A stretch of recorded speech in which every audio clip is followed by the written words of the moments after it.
Sure, digital experience supply chain. I think I've Oh, I'm talked about sorry. it. I Yeah. think I've talked about it before. But basically, just this idea that the value creation model from in the industrial age was all about optimization. That what we've seen over the last 10 or 15 years is that it's actually in the digital era has shifted to the customer experience as the primary driver of value for the organization. And so just like in the industrial age, we needed a supply chain to deliver that value, right? To optimize the delivery of goods through the supply chain to the customer. In the digital era, we need a supply chain to optimize and deliver the delivery of the customer experience. And so this idea that the experience becomes at the center of this, or the customer really becomes the center of it, the experience being the value driver.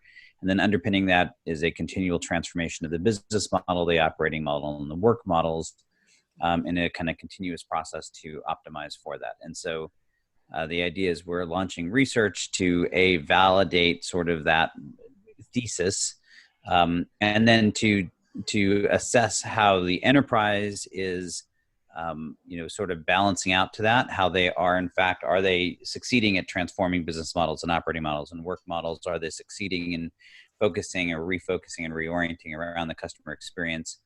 There's also, the future of work and the employee experience is also part of that. So how are they doing with all of those? And we're trying to look at both the business capabilities that they need and the technical capabilities necessary to support it. And then we're looking at the vendor community across approximately about 12 different major platform domains that we at least think play a role in this, to look at the gap. So here are the technical capabilities that organizations, the enterprises need to create this digital experience supply chain, and how is the industry responding in terms of providing the technology capabilities or the technology platforms they need to do that, and where is the gap in the marketplace. So that's what the research we hope to do. We think this is going to be a very long-standing thing. So going through, there's 4 major domains: experience creation of business capabilities, experience creation, experience management, monitoring, business and operating model transformation, and the transformation of work. So we're going to basically be doing these 4 reports on each of those sections. And my guess is that this will be like an annual thing where we sort of take a temperature read in each of these 4 core areas on an annual basis. So that's what we're presently working on. It Yeah, sounds very interesting, because it seems like you're going to capture both the user's interest but also the supplier's interest. So you've got these 2 different markets. Yeah. right.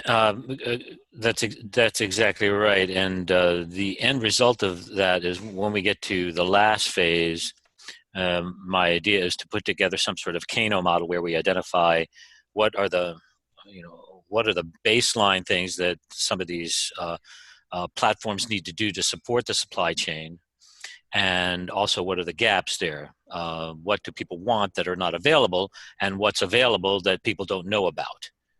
So, which could be interesting. So based on that, I wrote the actual step-by-step research proposal where specifically outline what we're going to do. And right now I'm in phase 1 of that.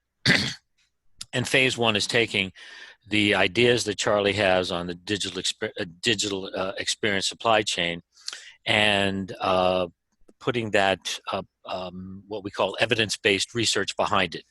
In other words, these are his ideas. These are the knowledge that I've come up with. Charlie, that is, has come up with. What's behind it, so that people will say, "Oh, okay, I understand that." Are there references there? Is there acumen? Is there scholarship and experience behind that? So we can actually go into the research project. So that's kind of the phase 1, is laying the foundation, the evidence-based research behind the supply chain.